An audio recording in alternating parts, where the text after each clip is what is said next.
TV KPM.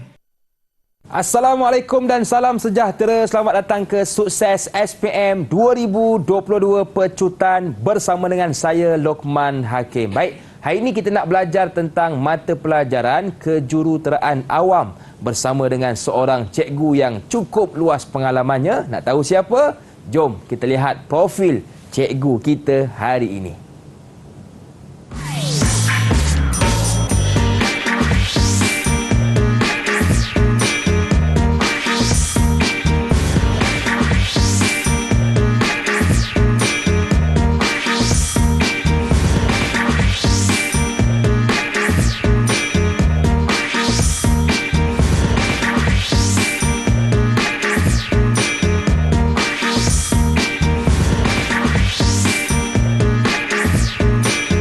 Okey, baik, hari ini kita bersama dengan Cikgu Muhammad Syukri Muhammad Sharif. Assalamualaikum Cikgu. Waalaikumsalam warahmatullahi wabarakatuh. Apa khabar Cikgu? Khabar baik. Terima kasih kepada Cikgu Syukri yang sudi bersama dengan kita hari ini.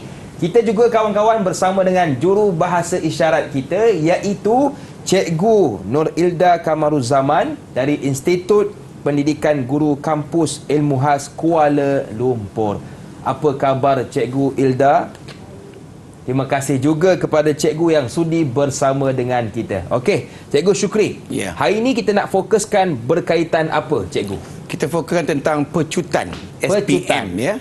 Untuk mata pelajaran pengajian kejuruteraan awam. Okey, baik. Saya yakin ramai dah tak sabar nak mendengarnya. Apa kata jom kita terus ke kelas Cikgu Syukri. Silakan Cikgu. Okey, terima kasih Lokman ya. Sama-sama Cikgu. Boleh teruskan ke? Boleh Cikgu. Okey. Jadi yang pertama kita tengok slide yang pertama kita iaitu Sukses SPM 2022 Pecutan Pengajian Kejuruteraan Awam. Jadi saya berharap murid-murid bagi perhatian. InsyaAllah tahun 2022 ni tahun yang lebih cemerlang bagi kita lah sebab kita dapat mengendalikan kelas PDPC bersama semua anak-anak pelajar ya ataupun anak-anak murid. Okey, cikgu teruskan. Okey, pertama kita tengok tarikh pentaksiran pengajian kejuruteraan awam okey bagi tahun 2022 SPM ya. Iaitu 14 Mac 2023 Selasa ya. Masa 2.30 petang dengan 5 petang. Jadi pastikan tak tidur lah ya. Hari itu takut terbangun lewat kan. Lokman kan? Betul, bangun, kita dengar azan maghrib. Allah, dah terlewat. Pastikan jangan bangun. Lewat dah ya. 2 jam 30 minit masa dia. Kita ada kod kertas 3761/1 ya. Okey, seterusnya kita tengok kod kertas SPM pengajian kejuruteraan awam. Kita kod kertas kita 3761. Kita ada 2 kertas. Kertas pertama dan kertas yang kedua. Okey. Memberikan wajaran-wajaran tertentulah. Kertas 1 kita ada 70%, kertas 2 kita ada 30%. Jadi hari ini kehadiran cikgu kita nak bercakap tentang kertas 1 sahaja. Kertas 2 adalah kerja khusus ya. Jadi format pentaksiran KSSM PKA kertas 1 orientasi secara bertulis ya, iaitu pentaksiran bertulis lah 2,5 jam. Bahagian A 60 markah, bahagian B 60 markah. Kita ada 2 bahagian. Dan jumlah markah ada 120. Dengar macam pelik sikit kan. Memang markah ada 120. Ya. Wajaran 70%. Okey. Okey, format pentaksiran KSM PKA kertas 1 bahagian A, jumlah soalan 20 soalan macam jumpa kita tadi. Bahagian A ya. Jumlah markah 60 markah. Okey, markah dia akan ada 1, 2, 3 atau 4 atau 5 lah Salah satu lah, kadang-kadang ada 2, kadang-kadang ada 3, tak tetap ya. Respon terhad, jawapan pendek masa dia, jangan bagi jawapan yang panjang lah, jawapan pendek-pendek je. Okey, perlu jawab semua soalan. Jadi masa cadangan adalah 1 jam daripada 2,5 jam yang kita ada tu. Okey, berikut adalah merupakan bab-bab utama lah mata pelajaran pengajian kejuruteraan awam kertas 1 bahagian A. Jadi kita ada ikut buku kita, buku teks kita kita ada 7 bab. Bab 1 hingga bab 7. Di dalam bab ni kita ada tajuk. Ada 7 tajuk utama lah ya. Dan di dalam 7 tajuk utama ni kita ada sub-sub tajuk. Kalau kita kira balik sub tajuk tu berapa? Ada 20 tu, kepentingan kejuruteraan awam sehinggalah kepada pemasaran. Semua sekali kita ada 20 sub tajuk.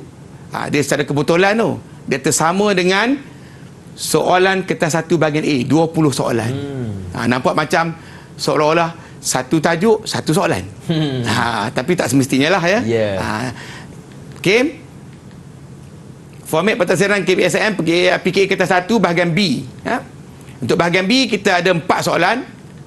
Jumlah markah 60 markah. Markah 15 markah bagi setiap soalan, bagi setiap item 15 markah. Respon terhad, respon terbuka. Soalan esei panjanglah jawapan dia. 15 markah sesuai lah dengan soalan panjang kan, Lokman kan. Perlu jawab semua soalan. Masa cadangan 1,5 jam. Jadi semua kertas soalan ada 2,5 jam. 1,5 jam untuk bahagian B, 1 jam untuk bahagian A. Okey, ini adalah merupakan bab-bab utama, sama juga macam PKA kertas 1 bahagian B, sama macam bahagian A ya. Kita ada 7 bab dan juga kita ada 7 tajuk utama, serta kita ada 20 sub tajuk. Jadi dalam ni kita tengok soalan kita hanya ada 4. Jadi mungkinlah ada beberapa tajuk tidak akan keluar. Jadi biasanya lah kan, yang untuk introduction to civil tu atau pengenalan ni jaranglah soalan panjang kan. Soalan panjang mesti kepada tajuk-tajuk utama. Macam tajuk ukur kejuruteraan, sistem pengangkutan adalah merupakan main ataupun perkara utama yang perlu ditanya di dalam soalan. Biasanya lah kan. Wallahu a'lam bisawab.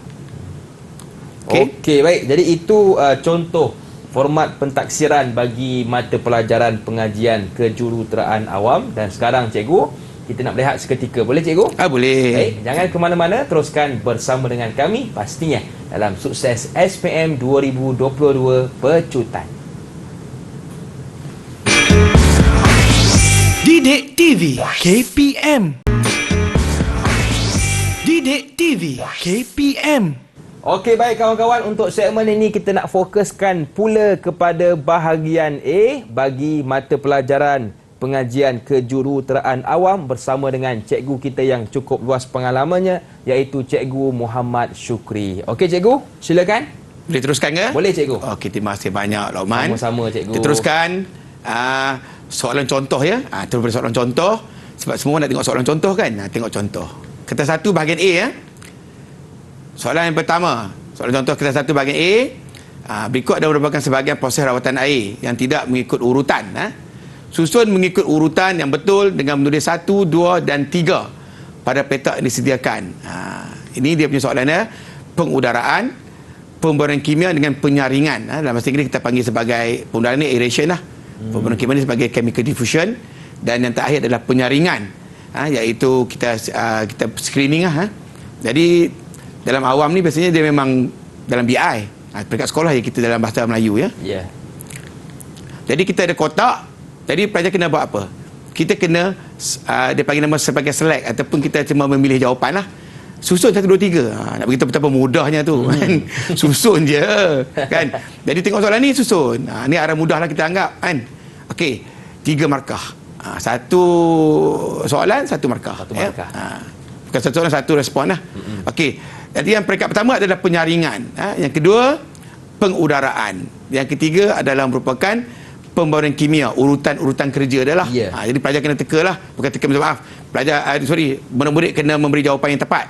Iaitu urutan-urutan kepada proses rawatan air ni. Senang kan, Lokman? Senang cikgu. Saya rasa Lokman pun boleh je. Okey, nombor 2. Soalan contoh kita 1 bahagian A. Yang kedua, kita juga masih lagi ada jenis select, iaitu A, B dan C adalah beberapa bidang dalam kerja ukur tanah. Ukur geodetik, ukur hidrologi, ukur astronomi. Padangkan bidang ukur itu mengikut tujuannya, menulis A, B atau C pada petak yang disediakan. Jadi pelajar pun kena tahu jugalah. Dengan penyataan itu, manakah jawapan dia? 3 markah juga. Okey, untuk ini menentukan posisi muka bumi dalam bentuk latitude dan longitude. Dengar pun tahu dah tu. Tapi ukur yang mana? Okey. Jawapannya adalah C, iaitu ukur astronomi. Dia dah kena-mena dengan ilmu falak tak ni. Yang kita dah tengok hari-hari puasa dan sebagainya kan. Yang kedua, bentuk titik kawalan menggunakan adalah A, iaitu ukur geodetik. Dan yang terakhir adalah merupakan B, ukur hidrologi, untuk cari gali minyak dan gas asli. Benda kita tengok, kita boleh agak ya tu. Dari pernyataan kita boleh agak. Kat mana berkaitan hidrologi, geodetik kita boleh agak. Cuma geodetik tu macam dengar macam tak apa sama dekat kan. Betul. Tapi geodetik ni senang je. Dia nak ukur tentang kita punya kedudukan tanah-tanah sepadan dan sebagainya. Okey, contoh soalan kita satu bahagian A. Kerja berikut ada beberapa berkaitan dengan peringkat reka bentuk. Iaitu peringkat reka bentuk dalam proses pembinaan. Okey, sama juga kita kena tahu betul dan salah pernyataan itu. Ya. Okey, peringkat reka bentuk ni kita tengok penyelesaian tanah. Jawapan dia betul ke salah? Jawapan dia adalah betul. Sebab site investigation ni ataupun penyelesaian tanah ni berlaku dalam proses analisis lah. Yang kedua, penanuran tender. Jawapan dia adalah betul ke salah? Tak tahu salah. kan? Salah, pandai. Pandai Lokman. Sebab penanuran tender berlaku dalam proses pengurusan. Okey. Yang kedua, yang ketiga sorry. Yang ketiga adalah pelantikan perunding. Pelantikan perunding ni berlaku di mana? Peringkat berapa agak-agak Lokman? Agak-agak lah. Lokman tak belajar tentang awam kan? Ya. Peringkat kedua? Dia peringkat yang pertama. Kita sebagai seorang klien ataupun sebagai seorang yang nak buat projek lah, kita pergi ke satu tempat namanya konsultan ataupun perunding. Baik. Kita mesti appoint perunding itu dulu. Kita melantik perunding. Jadi mestilah melantik perunding adalah kerja pertama. Tapi dalam peringkat perancangan, ini peringkat reka bentuk. Baik. Okey ya. Jadi jawapan dia ada betul salah-salah. Seterusnya kita tengok contoh soalan kita satu bahagian A. Banyak soalan cikgu buat contoh ni banyak. Menunjukkan kereta rentas waktu jalan Terlepas Lentor. Nyatakan nama misalnya berlabel. Ini agak sukar sikit lah. Sebab dia tak bersutur secara memilih. Tapi kita kena bagi jawapan. Kita cari jawapan dia. Kalau kita tak menguasai raja-raja yang kita nampak ni, kita tak boleh jawab. Betul. Maksudnya pelajar kena menguasai raja. Dia tengok dulu A, B, C, D. Nyatakan nama misalnya berlabel A, B, C, D itu apa? Dengan kita membaca buku kan, dapat rahmat dari Allah SWT. Dapat jawapan dia. A, lafazan berbitumin, lafazan tapak kan, lafazan subtapak, dan juga kita dapat lafazan subgrade. Dia empat ni murid-murid kena kuasai di dalam buku teks PKA kita ada. Okey, contoh soalan kita satu bagi A, kita ada penyertaan di bawah dan berkaitan dengan prinsip pemasangan paip saleh RST dia bagi. Okey, R perlu mempunyai kekuatan dan ketenagaan terhadap tekanan tanah. S perlu dipasang paip bolong bagi memastikan gas dapat dikeluarkan. T perlu dipatuhi bagi memastikan pengaliran kumbahan berjalan lancar. Ini adalah pernyataan ya. Okey, soalan dia. Nyatakan nama prinsip pemasangan paip saleh. Jadi ni maksud dia kita tidak boleh mencari jawapan secara auta lah. Betul. Minta maaf fakta, kita mesti fakta. Betul. Kalau kita tak membaca, kita tak boleh nak mereka jawapan. Setuju. Jadi pelajar-pelajar mesti menguasai ilmu. Okey, yang pertama untuk R tu adalah quality pipe. Kekuatan kita rasakan adalah quality pipe. Dia punya jawapan dia untuk dipasang paip bolong, pengalih udaraan. Okey, memastikan kumbahan berkesan ataupun gradient, kita panggil sebagai kecurunan. Ini jawapan-jawapan yang pelajar kena ada. InsyaAllah saya yakin murid-murid di rumah sudah pun belajar tentang pelajaran ini, mereka akan dapat menguasai pada hari exam. Amin. InsyaAllah. Terima kasih tu. Contoh soalan kita satu bagi A, Razal menunjukkan rangkaian pipe dalam sistem pemotongan najis dan air sisa. Kita ada A, B. Yang ini ramai pelajar jangan tergesa-gesa menjawab. Ramai murid-murid tengok dia nampak A dan B. Kan? Lepas tu dia terus jawab. Jawab apa? Dia jawab nyatakan fungsi, tapi dia jawab nama pipe tu. A dia tulis pipe air hujan, B dia tulis manhole. Manhole dia adalah lurang. Bukan itu jawapan yang kita nak. Kita nak fungsi. Kita hati-hati untuk menyalurkan air hujan. Memang pipe air hujan kan. Untuk kerja penyelenggaraan dan pemeriksaan yang lurang ni. Teruskan. Kita satu bagi A, kita ada soalan lain, iaitu soalan struktur ataupun momen ya. Dia menunjukkan sebagai belajar sepatang rasuk A, B disokong mudah. Kita ada A dan B, kita ada bahagian beban tu macam manusia lah, berdiri di atas jambatan. P dan juga 80 kN. P tu macam misteri lah, tak ada nilai. Dan kita juga akan berlawan dengan tindak balas daya 50 dan 70. Jadi maksud di bahagian bawah ni kita akan melawan sebanyak 120 kN. Mengikut teori struktur, beban yang dikenakan mesti sama dengan bawah. Barulah kita menjadi diam struktur itu. Jadi logik dia, jawapan kita dah tahu. Yang di atas tu P tambah 80 mesti 120. Untuk kita punya struktur menjadi diam.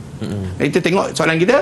Dia kata yang pertama tentukan momen lentur. Yang pertama hitungkan daya P. Yang kedua tentukan momen lentur pada jarak 3 meter dari tapak ataupun dari A. Okey, sekarang ni Jawapan yang pertama A, daya tu senang je macam cikgu bagi kita tadi. Daya ke atas sama dengan daya ke bawah. Jadi 50 campur dengan 70, 120 kan? Sama dengan P campur 80. Dan kita dapat jawapan P adalah 40 kN. Semudah inilah jawapannya. Tapi bila hari exam tu susah juga kan. Okey, momen lentur. Momen lentur ni maksudnya kita momen ada putaran, kita ada pada jarak 3 meter, hanya satu daya terlibat pada bahagian A iaitu 50 kN, jarak 3, 50 kali 3 dapat 150 kN. Ini jawapan yang kita nak pada soalan contoh kertas 1 bahagian A. Boleh Lokman? Boleh cikgu? Boleh cikgu teruskan? Boleh cikgu, silakan. Okay. Contoh soalan kertas 1 bahagian A yang seterusnya, jadual menunjukkan sebahagian daripada pembukuan kerja ukur aras. Lengkapkan pembukuan kerja ukur aras itu. Ini dia. Yang ini soalan ni kita macam anggap sebagai soalan yang sukar sedikit lah. Arah lebih tinggi. Di mana pelajar kena menguasai ilmu untuk berfikir di mana kedudukan nombor-nombor itu. Jadi murid-murid kena kuasai ilmu ni. Jika dia tak jawab. Yang pertama kita tengok, kita dah ada arah laras. Arah laras ni adalah merupakan titik di atas muka bumi daripada datum. Apa dia datum? Datum adalah merupakan arah laut. Kita duduk atas bukit, dengan arah laut tu dia ada tinggi dia. Dalam kes ni tinggi kita adalah 50.000 meter. Jadi kita dapat jawapan dia, kita cari dengan menggunakan alarah tadi, kita akan tahu dengan pandangan belakang, pandangan antara, pandangan harapan, pelajar mesti menguasai murid mesti menguasai ilmu, mendapatkan jawapan 2.225 pada pandangan hadapan. Semua penuh dengan fakta je. 0.075 untuk naik, dan dia akan dapat jawapan 1.560 bagi pandangan belakang. Jika pelajar tak menguasai ilmu ataupun murid tak menguasai ilmu, murid tidak akan dapat mendapat jawapan. Jadi kena kuasai ilmu lah. Contoh soalan kertas 1 bahagian A seterusnya, Raja A menunjukkan kereta rentas asas pek yang dikenakan beban P. Okey, ini dia asas pek dia. Kita ada beban sebanyak ataupun P sebanyak 250 kN, dan kita ada area ataupun luas kawasan yang kena beban tu 1.2 meter, darat 1.2 meter. Jadi hitungkan nilai KGT ataupun kuasa gelas tanah jika diberi unit berat, unit pukal tanah 19 kN per meter padu. Ini soalan ni nampak macam sukar, senang jawapan ni. Okey, hitungkan KGT tanah bersih net. Kenapa soalan ni menjadi mudah? Sebab murid-murid telah menghafal dia punya ataupun mengingati formula, iaitu KGT equal to pressure over area ataupun force over area, tegasan sama dengan daya perluas. Dengan dapat formula dia dapat jawab 250 kN bahagi dengan 1.2 dapat 173.6 kN per meter persegi. Itu adalah KGT tanah. KGT bersih, N tu adalah net. Net maksudnya bersih. Jadi KGT tanah tolak dengan berat unit pukal tanah darab dengan kedalaman. Z tu adalah kedalaman. Kedalaman 1.4. Jadi maksudnya Raja kena guna. Gunakan Raja pun dapat jawapan lah. Jangan gunakan Raja untuk tengok je. Kena faham kena faham. Jadi net dia kurang sedikit daripada tegasan yang asal, 147.0 kN per meter persegi. Apapun cikgu nak beritahu, formula tu penting. Kalau tak tengok ataupun tak ingat ataupun tak tahu tentang formula, agak sukarlah bagi murid untuk menjawab soalan ini. Kuasai cikgu Mesti kuasai formula. Baik. Okey. Contoh kesilapan umum menjawab soalan kertas 1 bahagian A. Contoh ya. Yang pertama, ramai murid-murid memberi jawapan tidak lengkap atau sambil lewa. Ni dah ni. Contoh soalan, nyatakan 3 kesan kelestarian dalam sistem pengangkutan sustainable. Berapa contoh 3 kesan? Mesti kesan yang baik kan? Betul. Jadi jawapan betul yang kita nak, yang cikgu nak adalah pertama, mengurangkan kos sosial. Yang kedua, mengurangkan kesesakan jalan raya. Yang ketiga, mengurangkan pencemaran udara. Maksud dia, bila tak lengkap je, bila 3 kesan kelestarian je, dia dapat jawapan ini. Senang kan? Betul lah. Lestari kita akan kurangkan kesesakan jalan raya kan? Betul. Okey, pencemaran udara. Okey, jawapan murid. Dia jawab kos sosial, kesesakan jalan, pencemaran udara. Boleh ke cikgu? Jawapan tu tak boleh sebab dia merah tu. Sebab pelajar ni dia membaca dan dia pulang ke murid-murid dia membaca dan dia pulangkan balik jawapan. Tapi benda yang paling penting di dalam di sini, perkara yang paling penting adalah dia punya keyword ataupun kata kunci. Mengurangkan. Jadi tanpa jawapan mengurangkan, jawapan menjadi salah. Baik. Mesti kena ada kata kunci yang paling penting. Mengurangkan.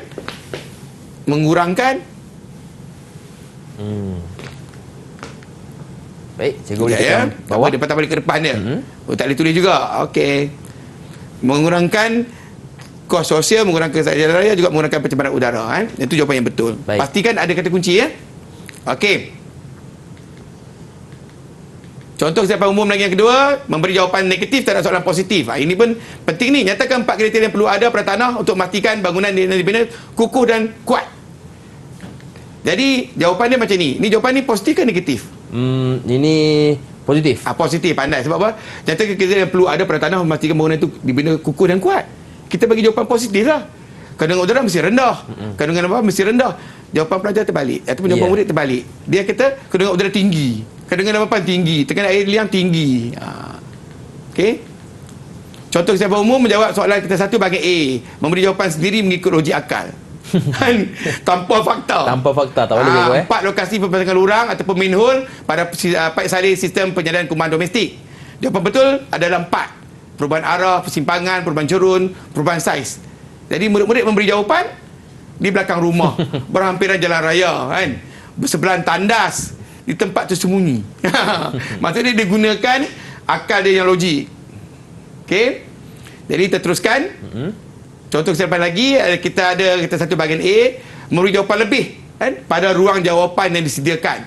Sekarang kita ada jawapan kita, nyatakan 3 sistem perpaipan bekalan air bersih. Jawapan betul ada 3 sahaja, sistem hujung mati, sistem grid, sistem berjejarian. Tetapi murid-murid memberi jawapan lebih daripada tempat jawapan. Jadi kita tengok di Lokman. Ya cikgu. Kita dapati jawapan betul ada di bahagian bawah. Kan? Betul. Tapi itulah sebab jawab di luar daripada tempat jawapan. Sayang, Maka tak cikgu, diambil kira, sayang. Rugi. Jawapan tu ada. Jadi pastikan jawapan yang betul dalam kotak yang betul. Ya. Contoh kesilapan murid umum menjawab kata satu bahagian A. Tidak cuba menjawab soalan betul atau salah. Tinggal kosong. Soalan ni susah ni. Ataupun sukar ya. Murid-murid, teknologi hijau akan meningkatkan kecekapan tenaga kerja di kawasan premis. Teknologi hijau akan mengurangkan hasil sisa buangan. Teknologi hijau akan mengurangkan sumber alam sekitar. Dia tak dapat jawapan. Tapi dia jujur. Dia tak jawab. Tolong jangan tinggal kosong. Jawab juga. Betul. Jangan tinggal kosong. Jawablah. Betul ke semua? Salah ke semua? Jawab juga. Jangan tinggal kosong. Ya. Jawapannya yang pertama ada betul lah. Yang kedua, teknologi akan mengurangkan hasil sisa buangan kandungan bertoksid. Betul juga. Teknologi akan mengurangkan sumber alam semula jadi. Salah. Takkanlah teknologi itu mengurangkan sumber alam semula jadi kan. Kita nak sustain kan, mesti dah nak lebih. Okey. Kadang-kadang jawapan ni kita boleh fikir juga secara logik. Betul. Jadi kesilapan umum dalam menjawab soalan kertas 1 bahagian A. Tidak ambil berat tentang unit atau titik perpuluhan. Kena ingat ni. Untuk ukur kejuruteraan 3 titik perpuluhan ataupun 3 decimal point. Okey. Untuk kandungan lembapan 2 titik perpuluhan. Jadi semua ni kita kena tahu tentang unit dan juga titik perpuluhan. Tidak menggunakan kalkulator untuk membuat hitungan. Ni dalam kejuruteraan awal nama pun engineer kot. Engineering. Kalkulator adalah hidup kita. Kena bawa kena bawa kalkulator kertas 1 bahagian A ataupun kertas 2 pun kita buat kerja khusus pun kita bawa kalkulator. Kalkulator kena ada sentiasa. Kadang dia pakai kalkulator. Hari exam dia macam gelabah sikit, murid-murid gelabah. Satu jadi 11. Pening tu kena ada kalkulator. Berkira boleh. Ada beberapa kalkulator hitungan-hitungan yang agak sukar. Mesti pakai kalkulator. Ya. Tidak suka menulis formula. Dia ada seorang hitungan, murid, dia tak nak tulis formula, terus bagi jawapan. Ataupun terus kira bahagian luar, terus bagi jawapan. Jangan buat macam tu. Sebab apa? Formula ada markah. Formula ada markah. Walaupun formula itu betul, kiraan salah, tetap ada markah. Jadi tulislah formula. Okey, baik. Jadi itu antara teknik dan juga kesilapan yang perlu kita teliti dalam bahagian A. Dan sekarang kita nak berehat sekali lagi. Boleh cikgu? Boleh. Jangan ke mana-mana, teruskan bersama dengan kami pastinya dalam Sukses SPM 2022 Pecutan. Didik TV KPM. Didik TV KPM. Okey, baik, kita nak teruskan dengan perbincangan bahagian B bagi mata pelajaran pengajian kejuruteraan awam bersama dengan cikgu kita iaitu Cikgu Syukri. Okey cikgu, bagaimana pula dengan bahagian B cikgu? Silakan. Boleh saya teruskan ya? Boleh, cikgu. Okey, terima kasih banyak Luqman. Sama-sama cikgu. Kita teruskan pada bahagian B. Kertas 1 bahagian B. Kita tengok kita punya slide hari ini. Contoh soalan pengajian kejuruteraan awam kertas 1 bahagian B. Contoh soalannya. Okey, kita ada satu soalan yang pertama. Raja menunjukkan peralatan bagi satu ujian yang digunakan untuk kerja penyiasatan tapak. Dalam BI kita, dalam bahasa Inggeris kita panggil site investigation. Alat ni memang murid-murid suka tengok lah. Dia agak macam pelik sikit lah kan. Dia memang alat ujian speedy ya. Okey, kenal pasti nama ujian yang menggunakan peralatan ini. Paling kurang pun kena tahu nama lah kan. Nak kahwin pun kita tahu nama orang kan. Betul cikgu. Jadi ini pun kena tahu nama. Uraikan prosedur untuk menjalankan ujian itu. Okey. Soalan dia. Jawapan dia dekat sini. Okey. Jawapan dia yang pertama cikgu dah beritahu tadi, nama dia adalah ujian speedy. Jadi kena dapat jawapan lah. 1 markah lah. Kita ada point, kita ada point dia. Prosedur ujian speedy. Maksud dia murid-murid mesti menguasai step kerja ataupun prosedur kerja lah. Biasanya memang pelajar kuasai. Sebab apa? Ini adalah merupakan satu ujian yang dijalankan di sekolah secara amali. Kira murid-murid memang dah pernah buat. Ya. Cuma kalau dia tak membaca pada hari itu, dia kena pejam-pejam cilik sikit lah memikirkan pekerjaan pada hari amali tu.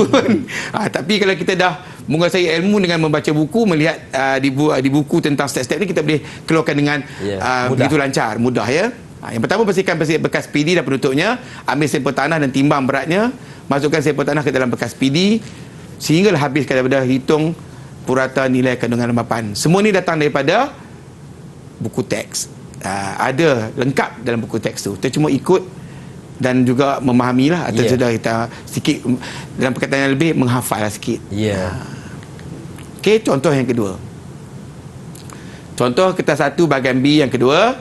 Raja menunjukkan sebuah rumah telah hampir runtuh akibat kegagalan tanah yang mendap. Ni. Sakan rumah tu runtuh tu. Teruk. Teruk. Tu.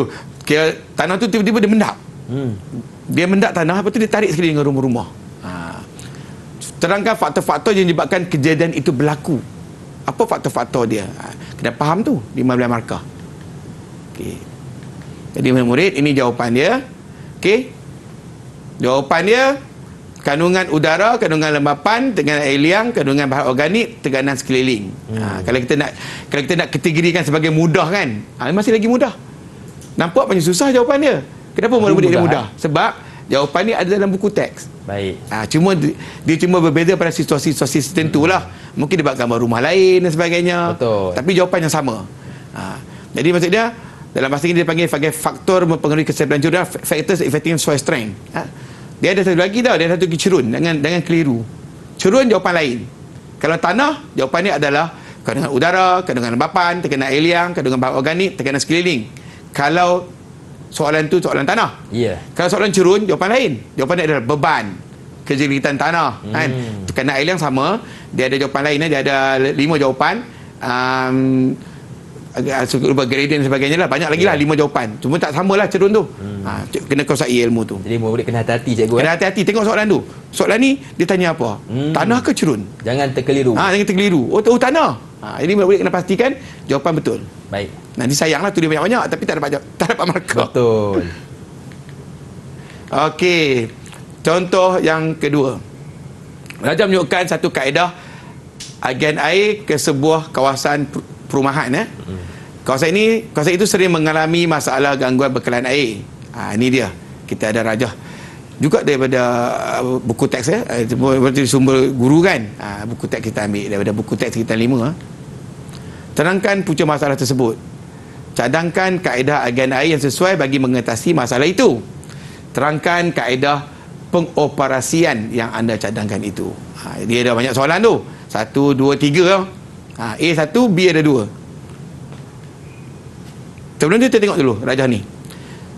Luqman tengok. Kita daripada mana? Kita daripada P tu adalah pam. Ya. Maksud dia sekarang ni rumah kita tinggi ke rendah? Tinggi cikgu. Lepas tu kita kena baca situasi. Soalan ni dia agak macam sederhana sikit lah. Kita kena berfikir ya. Pam rendah, rumah tinggi.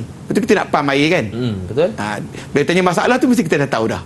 Apa masalah dekat Lokman yang pertama? Air nak ke atas tu. Air nak kata mesti dapat kurang Perlahan. sikit kan. Perlahan, tak cukup bekalan air. Ya. Paling kurang murid-murid mesti kena menguasai ilmu ni. Sebagai seorang jurutera kita dah faham dah. Setuju. Sistem ni kena pakai, faham. Yang kedua, apa dah? Mesti kita nak tahu bahawa elektrik kena pakai memanjang-manjang lah. Bekalan elektrik. Dia kena faham yang ke atas. Ya, betul. Paling kurang lah kita punya idea sebagai seorang jurutera. Kefahaman kita. Baru kita tengok jawapan. Jawapan kita tengok sini. Jawapan dia, masalah yang berlaku. Dan jawapan ni tidak ada di dalam buku. Okey. Maksud dia pelajar ataupun murid-murid mesti menguasai lebih lah. Ya. Dia kena berfikir pakai jurutera baru dapat jawapan. Tekanan air tinggi menyebabkan pipe air mudah rosak. Dia kena fikir ya. Dia tengok dia punya rajah dan dia fikirkan jawapan. Tekanan air rendah kerana kedudukan kawasan perumahan tinggi. Kadar permintaan pengguna yang tinggi menyebabkan bekalan air tidak mencukupi. Pengaliran air terputus kerana bekalan elektrik jika bekalan elektrik terputus. Pam mudah rosak kerana penggunaan berterusan. Dia kena pam tu. Ya. Ni memanjang dia pam kan. Mana laratnya. Naik ke bukit. Betul. Pada permintaan rendah, pam dan pipe mudah rosak kerana tekanan air tinggi. Maksud dia malam orang tidur, tapi pam pasti nak mengepam. Itu dia punya kelemahan sistem ni. Masalah dia. Masalah dia. Okey, cadangkan. Jadi kita cadangan menggunakan kaedah pam dan takungan. Maksud dia apa? Maksud dia kita letakkan satu takungan di atas taman tu. Pernah tengok kan? Yang tinggi-tinggi, Yeah. macam pucuk cendawan dia, Betul. 4 segi kan. Itu kita panggil takungan lah. Ataupun kita panggil dalam bahasa Inggeris pump and storage lah. Storage tu kita letak kat atas. Jadi maksudnya kita bagaimana kaedah operasi kita nak buat pump dan takungan ini. Yang pertama lagi air akan dipump ke tangki perkhidmatan dan sebagainya ke kawasan agihan. Maksudnya pump ni dia pump bukan ke rumah, dia pump ke tangki dulu. Ke tangki tu dulu. Ya, kat tangki simpan tu. dalam tu. Tapi jika bekalan air tak minta lah. Kalau minta dia pergi terus. Betul. Tangki perkhidmatan mengagihkan air pada waktu puncak secara graviti. Maksudnya daripada kita untung juga. Daripada takungan itu, dia akan pergi kepada pengguna di atas bukit tu secara graviti balik. Ya. Turun bawah. Turun balik. Untung kan? Betul. Pam beroperasi pada keadaan yang tetap. Maksudnya pam tu dia naik bila dah penuh, dia berhenti. Ya. Itulah kebaikan kaedah pam dan takungan. Okey ke? Okey, cikgu. Jadi ini soalan ukur kejuruteraan. Namanya ukur terabas ya. Tadi yang kita satu bahagian itu saya tunjuk ukur aras. Ya. Ini ukur terabas. Kerja ukur. Kita ada sistem dia. Hitungan jumlah jarak, selisih latip dan selisih lipat. Yang ni soalan ni selalunya murid gerun juga ni. Berkaitan latip lipat tu, dengar latip lipat kan dah gerun kan. Keliru juga keliru tu. Dia kena guna formula. Latip ni adalah utara selatan. Kita akan gunakan formula jarak cos theta. Cos ni adalah sebelahan dengan hypotenuse. Dia bila kena dengan matematik ni dia macam gerun banyak lah kan. Tapi tak apa. Seorang jurutera dia tak takut matematik. Dia Betul. suka. Lepas tu kita dah hitungkan tikai lurus. Tikai lurus ni adalah merupakan selisih lah. Pelajar kena tahu macam mana nak hitung. Jadi kenal pasti kelas pengukuran. Itu tajuk kita nak kenal pasti kelas pengukuran berdasarkan kepada selisih yang kita jumpa. Okey, ini adalah contoh soalan. Lepas tu tengok contoh jawapan dia. Jawapan contoh untuk soalan tadi. Ini dia. Selalu cikgu buat yang merah tu satu-satu keluar. Jika cikgu nak menguji lah kan, nak menguji murid, cikgu akan tanya, sila jawab. Baru saya tekan jawapan dia satu-satu. Yeah. Sebab hari ni kita pun ada kekangan masa dan sebagainya kan. Dia terus bagi jawapan. Jadi tengok jawapan ni lah kita ada 25.292 tu ada jawapan yang pertama kita jumpa lah. Iaitu jawapan untuk D-part positif. Formula dia adalah jarak cos theta. Jarak 57.348. Kita punya theta ataupun bearing kita adalah 26 darjah, 10 minit, 10 saat. Jadi kita guna kalkulator, tu kena pakai kalkulator tu. Senang sikit takkan jumpa 25.292 tu. Betul. Ni, fikirkan kalau kita guna akal biasa, sakit je. Tak habis fikir. Tak boleh fikir lah. Tapi kalau tak ada kalkulator memang tak boleh buat. Ya, jadi ingatan, kena bawa kalkulator hari exam ataupun hari peperiksaan. Minta maaf ya. Jangan lupa. 25.292. Lepas tu kita ada jawapan yang kedua dia bagi penuh. Yang untuk bearing section ketiga. Section keempat tu kita ada latin ataupun negatif 139.667. Last sekali kita campur semua, kita dah kira, kita akan dapat jumlah jarak. Kita ambil jarak tercampur semua dapat 500.051. Yang itu ada merupakan jumlah jarak keseluruhan terabas yang kita buat lah. Kita juga ada dia panggil selisih latit dan selisih lipat. Selisih latit adalah 0.003. Datang daripada mana tu Lokman agak-agak? Yang mana cikgu Lokman memang tak belajar engineering, cikgu tahu. Tapi hebat, menghafal semua surah-surah tertentu kan. Tahniah kan. Okey. Kita tahu daripada latit tu kita tolak. Kita tengok 170.583 tolak dengan 170.580. Dari kita dapat 0.003 tu. Itulah selisih. Baik. Sepatutnya jawapan ni kena sama. Okey. Baru tak melakukan kesilapan maksud dia. Kita tengok dekat lipat 144.111 dengan 144.112. 0.001. Maksudnya ketika dia melakukan kerja ukur tu, dia dah buat kesilapan. Tapi kesilapan dia boleh diampunkan jika di dalam julat dia lah. Teruk sangat tak boleh lah. Sebab kerja ni adalah kerja-kerja kita mengukur tanah tau. Betul. Sepadan tanah sebagainya, maka marahlah tuan tanah. Betul. Kan? Tapi nak tahu 0.003 tu berapa? Berapa cikgu? Tu meter tu. Okey. Kalau kita convert ke dalam milimeter, 3 milimeter. Okey. Tak betul 3 milimeter. Besar kuku yang lebih sikit tak ada. Okay. Sikit je lah. Sikit je 3 milimeter je. Yang 0.01 lagi lah 1 milimeter. Nak bagi kita bahawa dalam kerja-kerja ukur ni, ketepatan adalah keutamaan. Ketepatan adalah keutamaan. Baik. Tanah kot. Bila kita ukur kat tuan tanah, marah dia. Betul cikgu, setuju. 3 mm pun kena selisih. Apatah lagi 3 meter. 1 meter. Lagilah. Okey. Ni tengok dia punya kiraan untuk tikai lurus ataupun nak cari selisih dia. Kita nak tahu sekarang ni, selisih latit, selisih lipat dengan jumlah jarak, kita nak tahu adakah kerja ukur kita ni terkeluar daripada syarat yang diberi. Nampak tu. Jadi selisih latit 0.2 ataupun selisih lipat 0.2 bahagi dengan jumlah jarak, kita square root kan, punca kuasa kan, kita akan dapat jawapan dia. Jawapan ni kita dapat adalah 0.00141. Kita masih lagi tak tahu berapakah kelas pengukuran kita. Kita ni layak ke tak layak. Okey, kita bahagikan kepada 1. Kenapa kita bagi 1 bahagi 0.01? Sebab kita nak mencari kelas pengukuran, mesti tengok kepada ratio ataupun nisbah. Jadi kita 1/0.141 ni, kita akan dapat jawapan dia adalah 1/7092. Macam ni dia convert senang saja. Contohnya 1/4. 1/4 sama dengan 1/4. Ya. Itu yang cikgu dapat 7,092.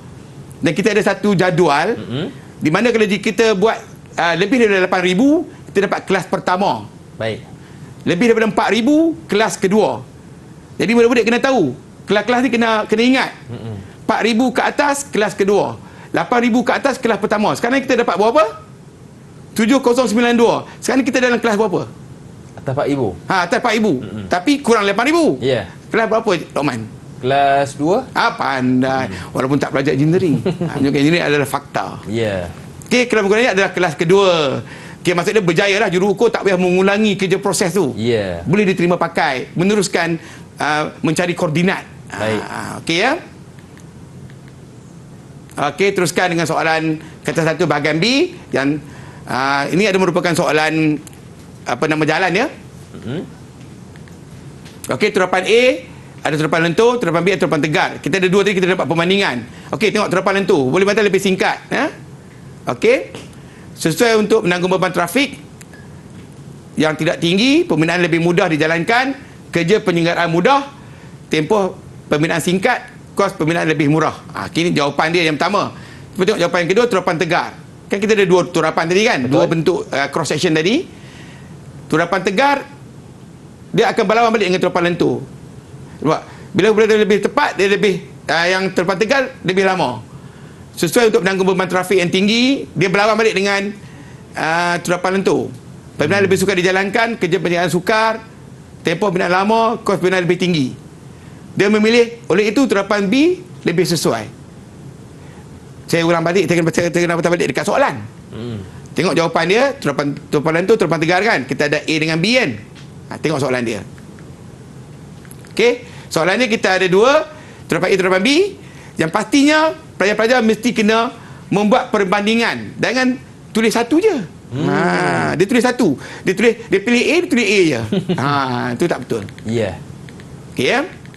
Okey, ini kita ada contoh sistem A, sistem B. Kena pasti sistem A, sistem B sama juga soalan penilaian. Soalan ni memerlukan jawapan daripada fikiran sendiri sebagai seorang jurutera. Pelajar sebagai jurutera fikir ataupun murid fikir jawapan yang terbaik. Pilih dua sistem ni. Okey. Satu sistem A dan dua sistem B. Okey, sistem A kita ada dua jawapan. Sistem A menggunakan diameter pipe. Cuba tengok sistem B menggunakan diameter pipe kemah yang kecil. Yang A menggunakan yang besar. Dia akan berlawanan jawapan dia. Dan kita buat perbandingan. Daripada perbandingan ni, pelajar akan dapat sistem B lebih sesuai. Baik. Dia berbanding lah daripada kedua-dua sistem ni kita nampak daripada rajah ni. Satu sistem bergabung, satu lagi sistem berasingan. Dia tengok mana lebih baik. Okey ya? Ini soalan penilaian, dia agak lebih sukar. Okey? Okey, baik cikgu. Jadi itu antara soalan-soalan bahagian B yang perlu kita baca dan faham, dan mudah-mudahan kita dapat menjawab dengan jawapan yang betul. Baik, kita nak berehat seketika. Jangan ke mana-mana, teruskan bersama dengan kami pastinya dalam Sukses SPM 2022 Pecutan. Didik TV KPM. Didik TV KPM. Masih lagi bersama dengan saya Lokman Hakim, juga Cikgu Muhammad Syukri Muhammad Sharif dalam mata pelajaran pengajian kejuruteraan awam. Dan segmen ini kita nak tahu panduan umum. Silakan Cikgu Syukri. Segmen yang keempat lah ya, iaitu kesilapan umum menjawab pengajian kejuruteraan awam kertas 1. Panduan lah ya. Baik. Okey, yang pertama, kesilapan umum ketika menjawab soalan kertas 1 bahagian kertas 1 PKA ya. Bukan bahagian A, bahagian B, dia macam umum lah ya. Soalan tidak dibaca dengan teliti. Ramai. Dia mungkin excited ke malam tu. Kan dah membaca sebagainya. Nak jawab. Tak baca soalan. Soalan tanya A, jawab B. Salah juga. Salah. Baca soalan dulu dengan teliti. Betul. Yang kedua, lain ditanya dia. Dah. Dia jawab. Okey. Menjawab tidak menggunakan istilah kejuruteraan. Ini banyak. Okey. Engineering dia tak boleh letakkan dalam dia panggil terminologi secara bebas lah. Kalau kita kata bitumin tu, kita kata diturap. Tak boleh kata dibubuh lah dia apa, tak boleh lah. Dia kena gunakan istilah kejuruteraan ya. Okey. Tidak mengikut peraturan titik perpuluhan. Bagi kita tadi dah. Dalam ukur kejuruteraan kita ada berapa? 3 titik perpuluhan. Kandungan lembapan kita kena ada 2 titik perpuluhan. Reka bentuk asas pun sama 2 titik perpuluhan. Cuba kan. Okey, menjawab soalan tanpa merujuk perlukan markah. Ada juga. Dekat soalan dia akan tulis berapakah peruntukan markah? 10 markah, 15 markah. Okey, dengan niat pelajar ataupun murid-murid kena beri 10 poin terhadap jawapan tadi. Jadi kalau dia bagi 10 markah, janganlah tulis 2 je. Rugi 8. Betul. Okey, tetapi untuk kertas 1 bahagian B, kita dia beri 10 poin. Ataupun 10 markah kan. Kita membuat 10 poin lah. Tiba-tiba terlintas ada lagi 10 poin tambahan. Sebenarnya kertas 1 bahagian B boleh tulis sebanyak mana pun. Nanti kita akan tengoklah yang mana yang betul. Jangan tak tulis je. Sekarang ni jadi masalah dia kosong. Betul. Jangan kosongkan kertas soalan. Kertas 1 bahagian B. Tidak suka menulis formula. Dah bagi banyak kali kan. Formula kena tulis. Soalan hitungan semua kena ada formula. Jangan tak suka tulis formula. Okey, saya umum ketika menjawab soalan kertas 1 PKA, suka mengarang esei tanpa fakta. Panjang cikgu kan? Panjang. Tapi cari fakta tak ada. Kan? Penat lah. Kan? Memberi jawapan positif dan soalan negatif dah kita tadi kan? Contohnya kita dah nyatakan kenapa satu projek itu gagal. Kan? Kenapa dia gagal? Jadi kita nak bagi jawapan negatif lah, soalan-soalan negatif. Simen berketul-ketul, air tidak bersih, jawapannya adalah negatif. Jika kita bagaimana nak mengelakkan kesilapan itu berlaku ataupun permainan itu runtuh, jawapan positif. Simen adalah simen yang berkalusan yang tinggi, air bersih. Gitu. Jawapan dia adalah positif terhadap soalan positif. Okey, jika ada pilihan jawapan, memilih jawapan yang kurang isi. Dia ada pilihan jawapan A atau B, dia pilih yang kurang isi. Lepas tu dia tanya balik nak buat macam mana, dia terlupa lah pula. Jadi kita bila ada pilihan jawapan, pilih yang ada poin banyak. Betul. Suka memotong atau membatalkan jawapan. Ramai murid-murid dia tulis jawapan. Lepas tu dia macam tak confident, dia padam. Padam tak apalah. Dia pergi potong. Jadi cadangan cikgu lah, janganlah potong. bahagian B ataupun kertas satu bahagian B, kita boleh tulis banyak-banyak kan. Tulislah di bawah semula. Kan? Okey, biarkan saja. Biarkan saja. Sebab pengalaman di sekolah dahululah, di sekolah Baik. ramai pelajar bila potong ataupun murid potong, yang potong itu jawapan. Sedih kan. Jangan buat macam tu. Baik. Tajuk utama yang perlu dikuasai ataupun diberi perhatian. Kata satu bahagian A. Okey, kata satu bahagian A. Ingat tidak ada pilihan. Okey. Mesti membaca dan memahami semua topik dan subtopik buku teks PKA di tempat di Telimo. Mesti baca buku. Minimal baca buku. Semua tu sekali. Mesti baca. Sekali paling kurang lah. Ya. Maksimal berapa? Tak kisah cikgu. Tak kisah berapa. Biasanya maksima ni sampai keluar perkataan Z lah. Z tertidur. Itu maksima dia kan. Betul. Minimal sekali kena baca. Jangan tak baca, jangan spot. Ya. Jangan spot soalan. Baca semua Baca semua. Tajuk utama yang perlu dikuasai dan diberi perhatian kata tu bahagian B, mesti kuasai semua soalan prosedur kerja. Dia ada prosedur kerja yang saya cakap tadi kan. Kita dekat sekolah kita dah buat amali. Murid-murid dah buat amali. Jadi dia macam boleh ingat sikit-sikit pada hari exam ataupun pada hari peperiksaan, minta maaf pada hari SPM. Jadi mesti kuasai semua soalan ni. Ujian penurunan, ujian mempatan, ujian proba, banyak amali dia tu. Ujian speedy, ujian ketuhar, langkah pembinaan struktur, superstruktur, proses pembinaan struktur, proses kerja ukur aras dan proses rawatan air bersih. Baik. Lepas tu kita juga mesti kuasai semua soalan hitungan yang panjang. Nama panjang 4 soalan panjang tu. Momen, reka bentuk asas, ukur kejuruteraan dan juga taksiran. Tak banyak pun 4 kan? Betul. Jumpa cikgu tanya insya-Allah. Kan? Mesti fahami semua soalan aplikasi pengetahuan. Faktor pengetahuan mempengaruhi keseimbangan curun, keseimbangan tanah, kaedah sistem pengekalan air bersih, sistem saliran kumbahan domestik, keusahawanan. Dengan macam dalam awam pun ada keusahawanan, ada. Dan juga pembinaan turunan jalan. Okey. Kalau kita kuasai ini, insya-Allah. Baik cikgu, kita pun sudah berada di penghujung segmen. Apakah rumusan untuk pembelajaran kita hari ini? Okey. Silakan cikgu. Jadi untuk murid di rumah, untuk rumusan kita SPM tahun 2022 tahun ini, kita buat yang terbaik. Yang penting kita mesti berusaha, kita berdoa dan kita bertawakal. Ya. Itu sahaja. Baik, terima kasih sekali lagi kepada Cikgu Muhammad Syukri Muhammad Sharif yang sudi berkongsi ilmu dengan kita hari ini. Terima kasih juga kepada jurubahasa isyarat kita Cikgu Nur Ida Kamaruzaman yang sudi bersama dengan kita. Kepada murid-murid, saya doakan anda berjaya dengan cemerlang. Saya Luqman Hakim, mohon izin undur diri. Ada rezeki kita berjumpa lagi. Assalamualaikum dan salam sejahtera. Bye-bye.